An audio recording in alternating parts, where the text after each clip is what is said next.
Hello students, welcome back. तो चलिए exam special series के वीडियो नंबर 3 में आज मैं आपको बतलाने जा रहा हूं लेटर राइटिंग के बारे में। जी हां, आज मैं आपको बतलाने जा रहा हूं कि आखिर ये लेटर क्या होता है, ये लेटर्स कितने प्रकार के होते हैं, इन लेटर्स के फॉर्मेट्स क्या होते हैं, और जब आप एग्जाम में किसी लेटर को अटेम्प्ट करें तो आपको वो सारी छोटी छोटी बातें स्टेप बाय स्टेप वो टोटल आपको फॉर्मेट में आपको इस वीडियो में बतलाने जा रहा हूं। तो इस वीडियो को पूरा का पूरा ध्यान से अगर आप देखेंगे तो आपके पूरे 10 नंबर पक्के हो जाएंगे। तो चलिए अब यहां से इस वीडियो को शुरू करते हैं। तो चलिए बच्चों, सबसे पहले बहुत ही संक्षेप में मैं आपको यह बतलाता हूं कि आखिर ये लेटर क्या होता है। हालांकि आप पहले से ही जानते हो कि ये लेटर क्या होता है, लेकिन मैं फिर भी आपको बहुत ही संक्षेप में यह बतलाने का प्रयास करता हूं कि एक लेटर क्या होता है। देखिए, मैंने लिखा हुआ है यहां पर कि लेटर क्या होता है। मैंने लिखा है it is a written message from a person और ऑर्गेनाइजेशन टू अनदर। इसका क्या मतलब हुआ? इसका मतलब यह हुआ कि किसी एक व्यक्ति की तरफ से या किसी एक ऑर्गेनाइजेशन की तरफ से एक जो लिखित संदेश होता है, किसके लिए? टू अनदर, माने किसी दूसरे व्यक्ति के लिए। इसका क्या मतलब हुआ? मतलब यह हुआ कि लेटर एक कोई ऐसी चीज होती है जो किसी एक व्यक्ति के द्वारा लिखी जाती है या किसी एक संस्था की तरफ से किसी दूसरे व्यक्ति या किसी दूसरी संस्था को लिखी जाती है, और वो क्या होता है? एक लिखित संदेश होता है जिसको हम कभी बाई पोस्ट भेज देते हैं। अब तो ईमेल्स वगैरह चल गई हैं, तो ईमेल्स के माध्यम से भी हम लेटर्स सेंड कर देते हैं। इतना तो आप सभी लोग पहले से जानते ही हैं। चलिए अब हम इसके आगे बढ़ते हैं और ये जानते हैं कि आखिर ये लेटर्स कितने प्रकार के होते हैं। ये भी जानना आपके लिए बहुत ज्यादा जरूरी है, क्योंकि लेटर्स बहुत सारे प्रकारों के होते हैं और उन प्रकारों को हमने यहाँ पर दो कैटेगरी में उनको डिवाइड कर दिया है। और वो क्या है कि लेटर्स की दो कैटेगरीज होती हैं। पहली कैटेगरी को हम बोलते हैं फॉर्मल और दूसरी कैटेगरी को बोलते हैं हम इनफॉर्मल। अब इसका क्या मतलब है? Formal letters and informal letters. तो ध्यान दीजिए, फॉर्मल एंड इनफॉर्मल का पहले दोनों का अंतर आप अच्छे से समझ लो। एक छोटा सा एग्जांपल देता हूं तो आपको शायद समझ में आ जाए, क्योंकि बच्चे लोग बहुत कंफ्यूज होते हैं कि ये फॉर्मल का क्या मतलब होता है। अच्छा, उसकी हिंदी भी जान लेते हैं, औपचारिक, और इनफॉर्मल का मतलब अनौपचारिक। तब भी वो समझ नहीं पाते कि ये औपचारिक क्या होता है, अनौपचारिक क्या होता है। तो बहुत ही एक छोटा सा एग्जाम्पल मैं आपको देने जा रहा हूं। देखिए, एग्जाम्पल कुछ इस तरीके से है। आपके घर में अगर कोई एक टीचर आता है तो आप उसके साथ जिस तरह का बिहेव करते हो वो फॉर्मल होता है, मीन्स औपचारिक बिहेव होता है। कैसा होता है? जैसे ही टीचर ने आकर नॉक किया, आपने जाकर के दरवाजा खोला और जैसे ही आपने अपने टीचर को देखा तो आपने बड़े शिष्टता के साथ में क्या किया? टीचर को अंदर बुलाया, उसको बिठाया, बिठाने के बाद पानी के लिए पूछा, नाश्ते के लिए पूछा, चाय भी पिलाई और बहुत ज्यादा सम्मान किया। आपने पूरा टाइम उनको बहुत अच्छे तरीके से दिया। यह फॉर्मेलिटी होती है, ठीक है ना? अब जबकि कोई आपका कोई सगा मित्र अगर आ जाता है, बहुत ही जो दिन भर मिलता रहता है, और अगर मित्र आ जाता है तो आप जब दरवाजा खोलते हो तो मित्र के साथ आप वैसा बिहेव नहीं करते हो जैसा आप अपने टीचर के साथ करते हो। मित्र आया है तो आप उसको बहुत गर्मजोशी से वेलकम भी नहीं करेंगे। आप दरवाजा खोलते हैं, आओ अच्छा आ जाओ, और आपने अपने मित्र को बुला लिया। आप कभी उससे चाय के लिए भी नहीं पूछते हो। वो बैठा होता है, उसको चाय पीने की जब इच्छा हुई तो भाई यार चाय पीना है, जरा मम्मी से कहो चाय पिलाएं। तो आपने मम्मी से कह दिया, चलो मम्मी ये कल्लू आया है, इसको जरा चाय बना दीजिए, है ना? तो आप क्या हो गए? उस अपने फ्रेंड के लिए इनफॉर्मल हो गए। इनफॉर्मल का मतलब ऐसा ही आप निकालिए कि जब आपका कोई जिसे ऐसा कोई व्यक्ति जिसे आप दिन भर मिलते रहते हो, जानते रहते हो, जो आपके अपने सगे संबंधी हैं, तो उनके साथ आप वैसा व्यवहार नहीं करते हो। लेकिन जो आपसे थोड़ा दूरी बनाए रखने वाला कोई व्यक्ति है, जैसे टीचर के बीच में गैप होता है, या कोई बाहरी व्यक्ति जो आपसे बहुत ज्यादा क्लोज नहीं है, जब वो आपके घर आता है तो आप वास्तव में उसके साथ जो फॉर्मेलिटी करते हैं उसी को औपचारिकता बोलते हैं, ठीक है ना? तो लेटर्स भी ऐसे ही दो प्रकार के होते हैं, एक होता है फॉर्मल लेटर और दूसरा होता है इनफॉर्मल लेटर। तो अच्छे से आप समझ लीजिए, इनफॉर्मल लेटर्स वो लेटर्स होते हैं जो आप अपने मित्रों के लिए लिखते हैं, अपने पिता के लिए लिखते हैं, अपने भाई बहन के लिए लिखते हैं। कुछ ऐसे लेटर्स होते हैं जिनमें आप इनफॉर्मल होते हैं, बहुत ज्यादा शिष्टता वगैरह आप नहीं दिखाते हैं। और दूसरी ओर होता है फॉर्मल लेटर, जिसमें आपको बहुत सचेत रहना होता है। देखिए, मैंने यहाँ पर लिखने का भी प्रयास किया है कि आखिर ये फॉर्मल लेटर क्या होता है और इनफॉर्मल लेटर क्या होता है, जरा समझने का प्रयास करिए। यहाँ पर मैंने लिखा है it is written in a formal, polite and professional manner.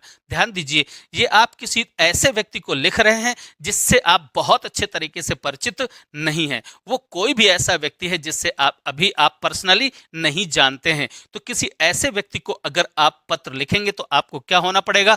Formal होना पड़ेगा, यानी उस व्यक्ति के लिए जो शिष्टाचार है वो अलग ही होगा, है ना। पोलाइट, बहुत ज्यादा विनम्रता, यानी जब आप जो सेंटेंसेस लिखेंगे उनमें आप बड़े सावधान रहेंगे और बहुत ही विनम्र तरीके से आप उस पत्र को लिखेंगे। एंड प्रोफेशनल, और पेशेवराना तरीके से आप लिखेंगे, यानी जो बात है सीधी सीधी बात आप कहेंगे। ये नहीं कि इधर उधर घुमा फिरा करके अपने घर के हालचाल, नहीं, घर के हालचाल तो किनको बतलाएंगे? जिनके साथ आप इनफॉर्मल होंगे। ओके, अच्छा, तो इस तरह से ये पत्र इस तरीके से लिखा जाता है। और अक्सर क्या होता है? And often addressed to someone the writer does not know personally.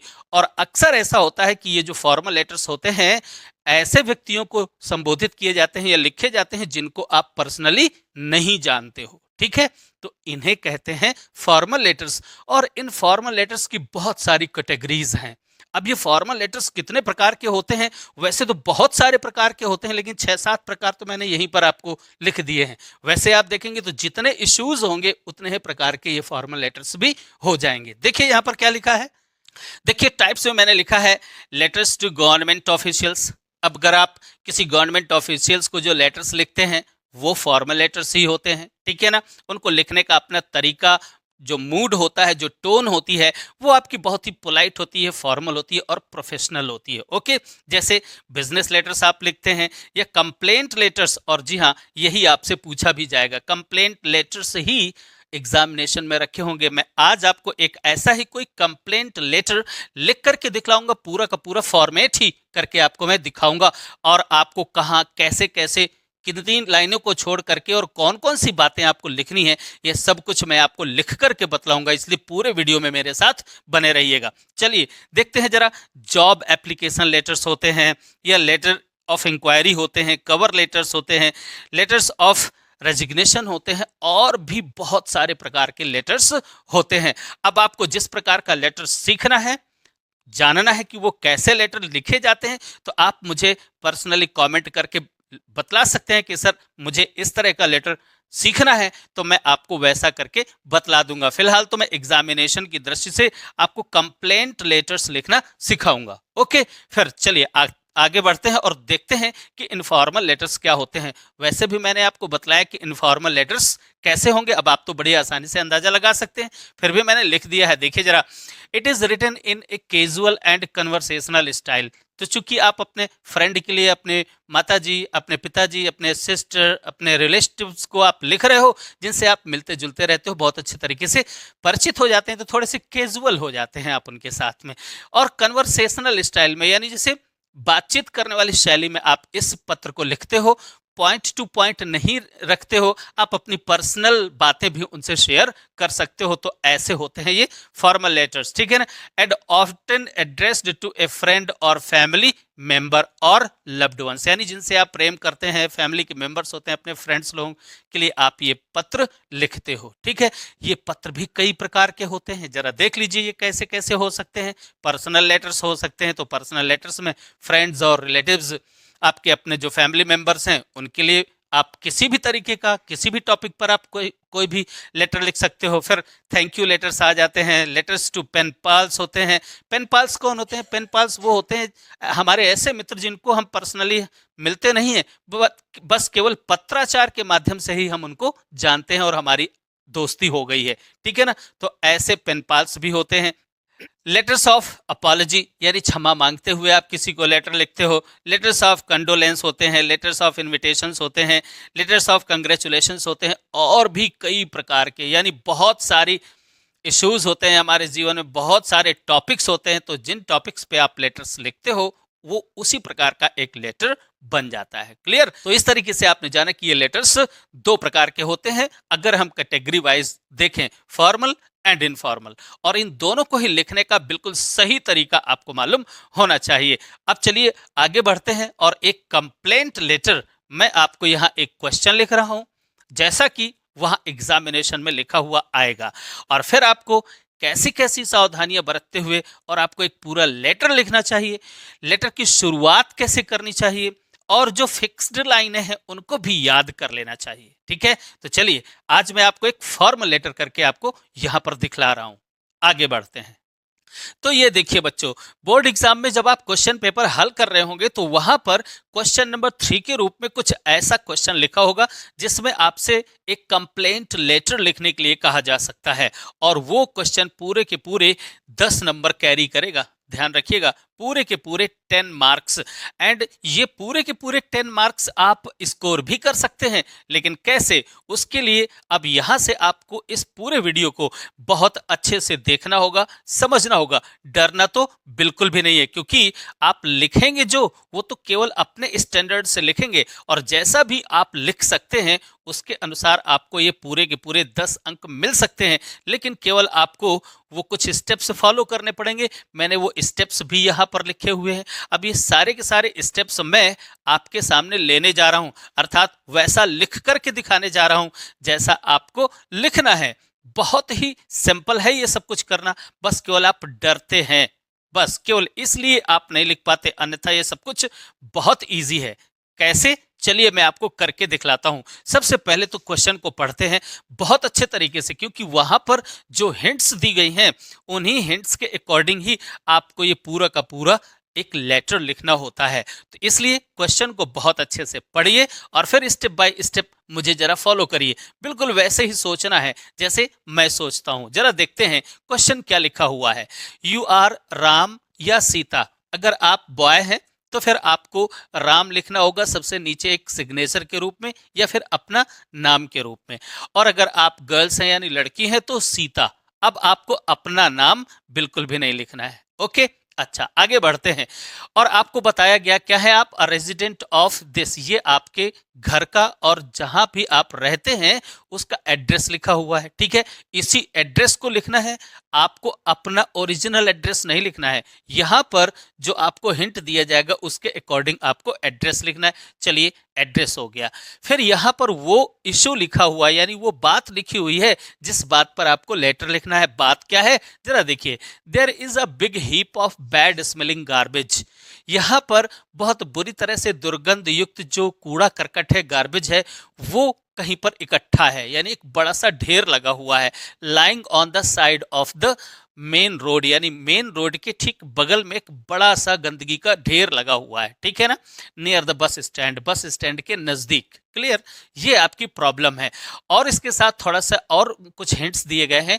Stray dogs and other animals wandering there are a cause of problem for travellers. अब आप देखिए यहाँ पर ट्रेवलर्स और व्हीकल्स के चलने के लिए जो प्रॉब्लम्स क्रिएट होती हैं वो किसके कारण, वहाँ पर ऐसे कुछ आवारा कुत्ते हैं और भी कुछ ऐसे जानवर हैं जो वहाँ पर भटकते रहते हैं, टहलते रहते हैं, घूमते रहते हैं। तो इनके कारण से ट्रेवलर्स को बहुत ज़्यादा क्या होता है, प्रॉब्लम्स होती हैं। तो ये प्रॉब्लम्स हैं न केवल उन ट्रेवलर्स की, बल्कि वहाँ के रेजिडेंट्स की भी प्रॉब्लम्स हैं। इनको आप, ये सारे पॉइंट्स आप अपने दिमाग में रखेंगे जब वहां पर आप मेन बॉडी यानी लेटर में जो भी सब्जेक्ट मैटर है उस सब्जेक्ट मैटर में इन बातों को यहां पर मेंशन करना होगा। ठीक है, अच्छा तो ये तो हो गई प्रॉब्लम, आपका एड्रेस हो गया, प्रॉब्लम हो गई। क्लियर, अच्छा आपका नाम भी हो गया। आगे देखते हैं अब यहां पर किसको क्या लिखना है। राइट अ लेटर, एक पत्र लिखिए, किसको, to the chairman of municipal corporation. तो म्यूनिसिपल कॉरपोरेशन के चेयरमैन को आपको एक लेटर लिखना है। अच्छा, और वो कहाँ के हैं, कानपुर के। चूंकि आप कानपुर में रहते हैं इसलिए कानपुर के चेयरमैन को लिखना है, जो म्यूनिसिपल कॉरपोरेशन के चेयरमैन है। कंप्लेनिंग अगेंस्ट दिस प्रॉब्लम, इस प्रॉब्लम के विरुद्ध शिकायत करते हुए। तो अब आपको यहाँ पर एक फॉर्मल लेटर लिखना है, क्योंकि जो लेटर्स ऑफ कंप्लेंट होते हैं वो फॉर्मल लेटर्स के अंदर आते हैं। अब आपको यहाँ पर इन छोटी छोटी बातों को ध्यान में रखना है। क्या करना है, अब अच्छे से देखिए, यहाँ पर मैंने वो हिंट्स लिखे हुए हैं। सबसे पहले तो आपको सेंडर्स का एड्रेस लिखना होता है लेफ्ट साइड में। अब जब आप यहाँ पर लिख रहे हैं तो आपका जो लेफ्ट साइड होगा वो ये होगा, लेकिन कहीं कहीं पर वहां पर बुक्स में, कई बुक्स में आप देखते हैं कि राइट साइड में लिखा हुआ है। तो राइट साइड का मतलब ये होता है कि इस साइड से जब मैं यहां से इस तरफ से खड़ा हूं तो ये राइट साइड होगा। ओके, और जब आप लिख रहे होंगे तो आपके लिए वो लेफ्ट साइड होगा। तो मैं यहाँ पर क्लियर कर देता हूं कि अगर आप किसी बुक में पढ़ लें कि लेफ्ट राइट साइड में लिखना है तो कहीं आप यहां ना लिख दें, नहीं, आपको क्या करना है, आपको इसी साइड में सब कुछ लिखना है। तो देखिए अब मैं आपके सामने लिखकर बतलाने जा रहा हूं और छोटी से छोटी बात भी मैं डिस्कस करने जा रहा हूं और वो सारी छोटी बातें उन पूरे के पूरे 10 नंबरों को अफेक्ट करेंगी, ये ध्यान रखिएगा। इसलिए चलिए जरा देखते हैं। सबसे पहला काम है सेंडर्स एड्रेस और वो भी लेफ्ट साइड में सबसे ऊपर लिखना है। यहाँ पर सपोज ये आपका वो फॉर्मेट है, आपका एक कॉलम ये है, एक कॉलम वो है, ये पूरी पूरी कॉपी है और इस कॉपी में आपको यहाँ पर क्या करना है, सेक्शन बी के रूप में, वास्तव में सेक्शन बी में ये क्वेश्चन आएगा और वहां पर क्वेश्चन नंबर 3 के रूप में आपको ये क्वेश्चन पूछा गया होगा, तो आप यहाँ पर क्या करोगे, आंसर डालोगे, आंसर 3। इतना अता पता बहुत अच्छे तरीके से डाल देना होता है। अब यहां से आपका आंसर शुरू होगा, ठीक है। तो आंसर में पहला पॉइंट क्या है, सेंडर्स एड्रेस है। तो सेंडर कौन है, या तो राम है या तो सीता है। अब अगर आप बॉय हैं तो राम है और अगर आप लड़की हो तो सीता है। तो आपका एड्रेस तो यहाँ पर लिखा हुआ है। इसी एड्रेस को सबसे पहले यहाँ पर राइट साइड में, एक्चुअली ये क्या है, ये इसके लिए राइट साइड है और हमारी तरफ से ये बाईं साइड है। तो हमें अपनी तरफ से बाईं साइड में सबसे ऊपर आपको सेंडर का एड्रेस डालना होता है। तो एड्रेस ये है, ध्यान दीजिए, ये लिखा हुआ है एड्रेस। इसको 2 लाइनों में आपको यहाँ पर लिखना है। तो जल्दी से लिख देते हैं, क्या है, 127.493 एस ब्लॉक, ठीक है, एस ब्लॉक, ये लिख दिया, ठीक। यहाँ पर आपको कॉमा या फुल स्टॉप लगाने की बिल्कुल भी जरूरत नहीं है। फिर इसके बाद शेष बचा हुआ हिस्सा नीचे लिख देते हैं, विनोवा नगर, ठीक है, विनोवा नगर। और विनोवर नगर के बाद में आपको आकर थोड़ा सा ये कॉमा लगाना ही पड़ेगा, क्योंकि आप आगे यहाँ पर कानपुर यानी मेन शहर का नाम लिखने जा रहे हैं। लेकिन अब यहाँ पर आपको फुल स्टॉप या कॉमा नहीं लगाना है, ठीक है। अब दूसरे पॉइंट की ओर देखो, डेट। अब डेट को अच्छे से ध्यान दीजिए, आपको मैं कहां पर बतला रहा हूं। ये पहली लाइन हो गई, ये दूसरी लाइन हो गई, ये तीसरी लाइन की जगह छोड़कर आपको चौथी लाइन पर यहां पर आपको आकर के डेट डालनी है। और डेट यहां पर आप कोई भी एक ऐसी काल्पनिक अपनी डेट आप डाल दीजिए। जैसे हमने यहां पर क्या डाल दिया, 15 यानी 15 जुलाई, ठीक है, और 2023, ये हमने यहाँ पर डेट डाल दी। क्लियर। यहाँ पर भी आपको कोई फुल स्टॉप या कॉमा नहीं लगाना है। फिर आपको तीसरा पॉइंट लिखते समय एक चीज याद रखनी होगी कि यहाँ पर फिर से एक लाइन आप एक लाइन की जगह छोड़ेंगे। ये छोटे छोटे पॉइंट्स हैं जो आपको नंबर दिलाएंगे पूरे के पूरे 10। ध्यान दीजिए, आपने यहाँ पर क्या किया, सेंडर्स एड्रेस के बाद एक लाइन छोड़कर और फिर इसके बाद अगली लाइन में आपने एड्रेस लिखा, फिर यहाँ पर एक लाइन छोड़कर अब आप क्या करेंगे, रिसीवर्स नेम एंड एड्रेस लिखेंगे। तो किसके लिए आप लिख रहे हो, देख रहे हैं आप, चेयरमैन के लिए लिख रहे हैं, ठीक है ना। तो आप यहाँ पर करें क्या, सीधे द चेयरमैन, क्या करिए आप, द चेयरमैन। अच्छे से आपको याद रखना है कि ये सारी लाइनें एक सीध में होनी चाहिए, बिल्कुल एक सीध में लिखने का प्रयास करिएगा, ठीक है। तो द का टी कैपिटल और चेयरमैन का ये सी भी कैपिटल होगा, द चेयरमैन। अब वो चेयरमैन कहाँ के हैं, म्युनिसिपल कॉरपोरेशन कानपुर, आपको यहाँ पर लिख देना है म्युनिसिपल कॉरपोरेशन, म्युनिसिपल का एम कैपिटल, म्युनिसिपल कॉरपोरेशन का सी कैपिटल, कॉरपोरेशन।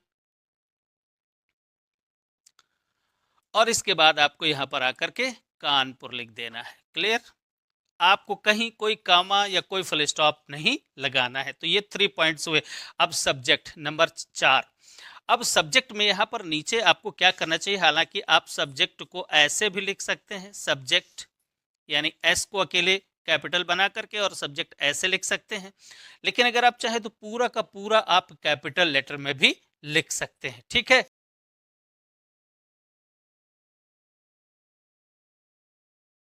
इस तरह से आप क्या करोगे, सब्जेक्ट ये पूरा का पूरा कैपिटल में भी लिख सकते हो। इसके बाद आपका जो सब्जेक्ट है वो यहाँ पर पूरी पूरी हेडिंग टाइप में लिख देनी है। तो आपका सब्जेक्ट क्या है भाई, प्रॉब्लम ऑफ गार्बेज है, ठीक है ना, ऑन द रोड, तो यही लिख दीजिए।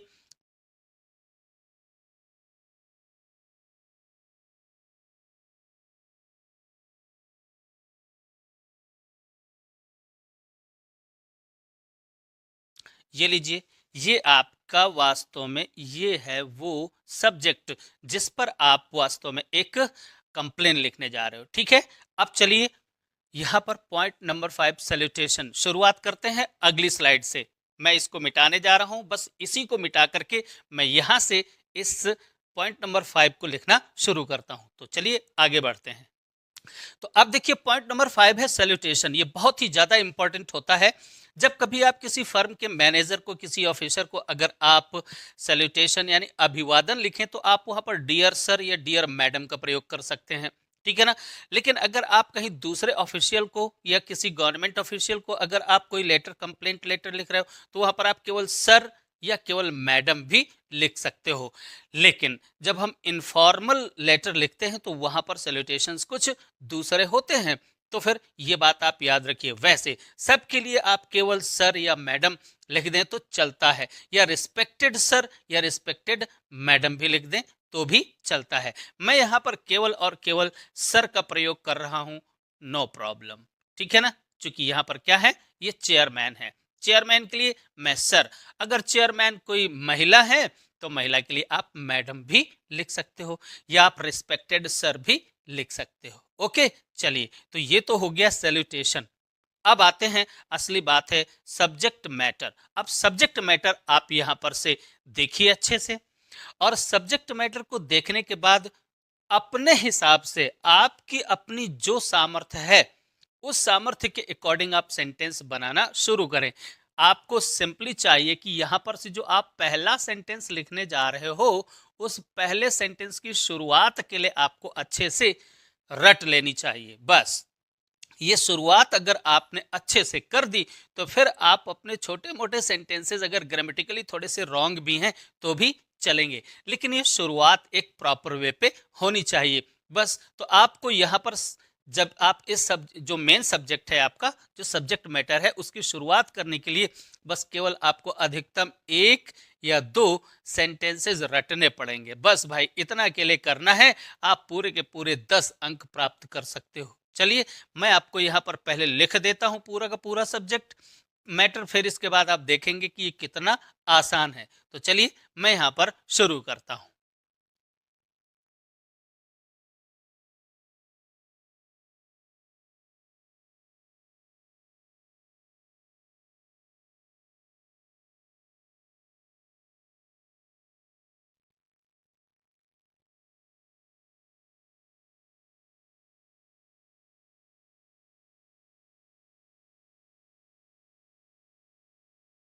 तो देखिए स्टूडेंट्स, यहाँ पर आकर के एक सेंटेंस जो मैं यहाँ से लेकर के और मैंने यहाँ तक लिखा हुआ है, इस वाले सेंटेंस को एक्चुअली आपको क्या करना चाहिए, रट ही लेना चाहिए। क्योंकि एक प्रॉपर वे पे शुरुआत करने के लिए एक अच्छी सी लाइन, जब हम किस कंप्लेंट लेटर में हम किसी का ध्यान अपनी समस्या की ओर जब आकर्षित करते हैं तो एक ऐसी लाइन जैसी कुछ लिखी जाती है।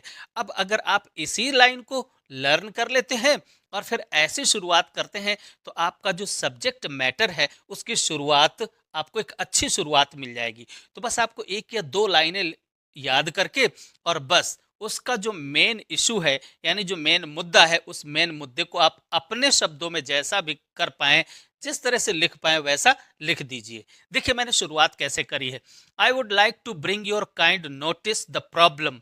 ध्यान दीजिए यहां पर आपने क्या लिखा हुआ है, मैं चाहता हूं आपका जो काइंड नोटिस है, यानी कि मैं आपका ध्यान दिलाना चाहता हूं। बस इतनी सी बात यहां पर लिखी गई है, किसकी ओर, द प्रॉब्लम, ठीक है। यानी मैं आपकी नोटिस में उस प्रॉब्लम को लाना चाहता हूं। यह है, कौन सी प्रॉब्लम है, वो प्रॉब्लम जो, दैट का मतलब वहां पर जो, the residents of Binova Nagar have been facing, यानी वो समस्या जो बिनोवा नगर के निवासी फेस कर रहे हैं फॉर द लास्ट 2 मंथ्स, यानी 2 महीनों से बिनोवा नगर के जो निवासी हैं, रेजिडेंट्स माने निवासी, वो लोग इस समस्या का, किसका सामना कर रहे हैं। अब यहां पर से आपको वही समस्या लिख देनी है। समस्या जो यहां पर लिखी हुई है, there is a big heap of bad smelling garbage lying on the, बस यही आप समस्या यहां पर लिख सकते हैं। कैसे, चलिए मैं आपको लिख करके अब पूरा का पूरा सब्जेक्ट मैटर लिख दूं और फिर उसको समराइज करूं आपको कैसे, फिर मैं आपकी हिंदी भी आपको बताऊंगा तो आपको क्लियर समझ में आ जाएगा। चलिए, जैसे यहां पर लिखा है, देयर इज,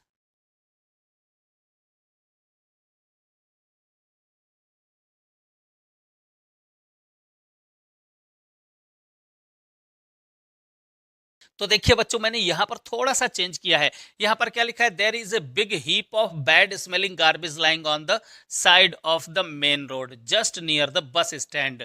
यहाँ पर थोड़ा सा चेंज किया है, हालांकि मैं इस बात को आगे चल करके और लिखूंगा। देखिए मैंने यहाँ पर क्या लिखा है, there is a lot of garbage. यहाँ पर लिखा हुआ there is a big heap of bad smelling. यहाँ पर एक चीज एक्सेस में लिख दी गई है, बैड स्मेलिंग। मैं इसे आगे चल करके ले आऊंगा तो 2-3 सेंटेंसेस उसमें और भी बन जाएंगे। आपने यहाँ पर क्या, कोई जरूरी नहीं होता है कि जो यहाँ पर लिखा हो वही आप यहाँ पर भी आकर के सेम वैसा ही नहीं, थोड़ा सा मिलता जुलता और थोड़ा सा अलग हटा लो। कुछ अलग अलग चीजें हैं तो आपका और लेंदी हो जाएगा। तो ये तो ट्रिक्स हैं। ट्रिक क्या है कि बस छोटी छोटी जो चीजें होती हैं उनको अलग कर लेते हैं और सेपरेट सेंटेंसेस में उनको बांट देते हैं, तो आपका सब्जेक्ट मैटर यानी लेंथ आपकी बढ़ जाएगी। भाई इसकी लेंथ भी तो होनी चाहिए, क्योंकि मैटर कितना है, 10 नंबर का मामला है। तो 10 नंबर के मामले के लिए आपका जो लेटर भी है वो भी अच्छा खासा दिखना तो चाहिए कि हाँ लेटर कुछ लिखा है। बस ऐसे ही आधे पेज में आप फिनिश कर देंगे तो उसमें पूरे 10 नंबर आपको नहीं मिलेंगे। कम से कम एक पूरा पेज जाना चाहिए और 1.5 पेज तक उसको जाना चाहिए, तब जाकर के ये 10 नंबर आपको पूरे मिलेंगे। तो चलिए देखिए मैंने यहाँ पर क्या लिखा है, सिंपल इतना, there is a lot of garbage lying on the side of the main road just near the bus stand. यानी बहुत सारा गार्बेज है बस स्टैंड के ठीक नजदीक, मुख्य सड़क पर के किनारे बहुत सारा कूड़ा पड़ा हुआ है। इतना हमने यहाँ पर लिख दिया। अब चलो आगे कुछ आप ऐसा लिख सकते हो क्या।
तो ये लीजिए, अब देखिए आगे मैंने क्या लिखा, the heap of garbage goes on mounting day by day. अब इसी के आगे आपको उसी कहानी को आगे बढ़ाना है। क्या है, the heap of the garbage यानी उस कूड़ा करकट का जो ढेर है, गोज ऑन माउंटिंग यानी वो बढ़ता चला जा रहा है, डे बाय डे मीन्स दिन प्रतिदिन आगे बढ़ता चला जा रहा है, यानी और बड़ा होता चला जा रहा है। Now it has started emitting an extremely foul smell. अब इस कूड़े के ढेर ने क्या करना शुरू कर दिया है, हैज स्टार्टेड इमिटिंग का मतलब उत्पन्न करना शुरू कर दिया है, एन एक्सट्रीमली फाउल स्मेल बहुत बुरी बदबू उसने उत्पन्न करनी शुरू कर दी है, एंड अट्रैक्टिंग और उसने अब आकर्षित करना शुरू कर दिया है, ए नंबर ऑफ स्ट्रे एनिमल्स यानी ढेर सारे आवारा पशुओं को अब अपनी ओर आकर्षित करना शुरू कर दिया है, इंसेक्ट्स कीड़ों को, फ्लीज मक्खियों को, मस्किटोज मच्छरों को अपनी ओर आकर्षित करना शुरू कर दिया है। तो ये हो गई है प्रॉब्लम। ठीक है, इसके आगे देखिए, अब आपने यहां पर से पैराग्राफ चेंज कर दिया है।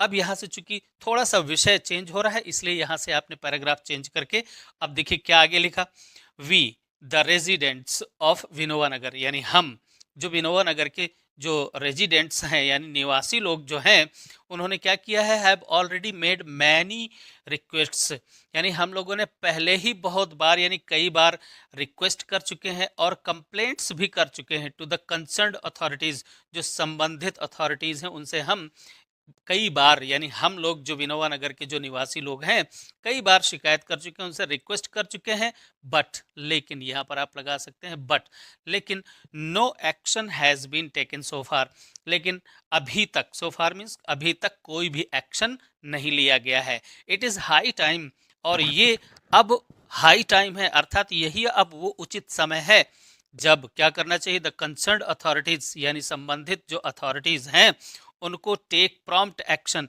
यानी उनको तुरंत एक्शन लेना चाहिए, कहीं ऐसा ना हो, लेस्ट का मतलब कहीं ऐसा ना हो, it should grow into a formidable threat to the people's lives, कहीं ऐसा ना हो कि ये लोगों की जिंदगी के लिए एक बहुत भयंकर खतरा उत्पन्न कर दे। बस इतनी सी बात, यही है एक्चुअल आपकी प्रॉब्लम। और उस प्रॉब्लम के निदान के लिए, प्रॉम्प्ट एक्शन करने के लिए आपने एक रिक्वेस्ट कर दी है, कंप्लेन कर दिया, ठीक है। बस अब इसके बाद ये हो गया आपका ये सब्जेक्ट मैटर, यानी ये जो छठवीं बात है, यहां पर आपको थोड़ी सी कठिनाई आ सकती है, लेकिन आपको चिंता करने की कोई जरूरत नहीं है। थोड़ी देर अगर सोचेंगे तो अपने हिंदी सेंटेंसेस, रफ वर्क में हिंदी सेंटेंसेस लिख लीजिए और फिर उनको जिस तरह से हो सके बना बना करके उनका ट्रांसलेशन करके और इस तरह से आप लिख सकते हैं, ठीक है। बस अब मेन बात जो आती है, जो चीज देखी जाती है और जहां पर आपको नंबर्स दिए जाते हैं, वो क्या है? पॉइंट नंबर 7, यानी step number 7, closing formal way. अब ये तो आपने लेटर लिख लिया, अपनी समस्या, आपने जो मेन समस्या है वो बतला दी। अब इस लेटर को जब क्लोज करना है तो वो भी एक फॉर्मल वे पे आपको क्लोज करना है। क्या करना है?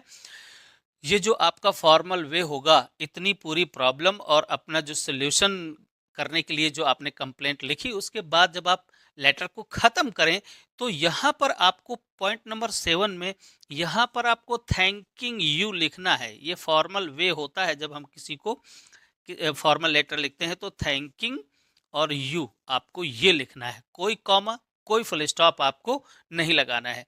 ये आपका 7वां पॉइंट है। यहाँ पर भी आपको आकर नंबर ही मिलते हैं, ध्यान दीजिए। ये सारी की सारी लाइनें ठीक एक के बाद एक नीचे लिखी हुई हैं। यहाँ पर जब आपने ये पैरा चेंज किया है तो पैरा चेंज करने के बाद जो नई लाइन शुरू की है वो छोड़ करके नहीं, बल्कि सीधी उसी लाइन में ही आपने शुरू की है।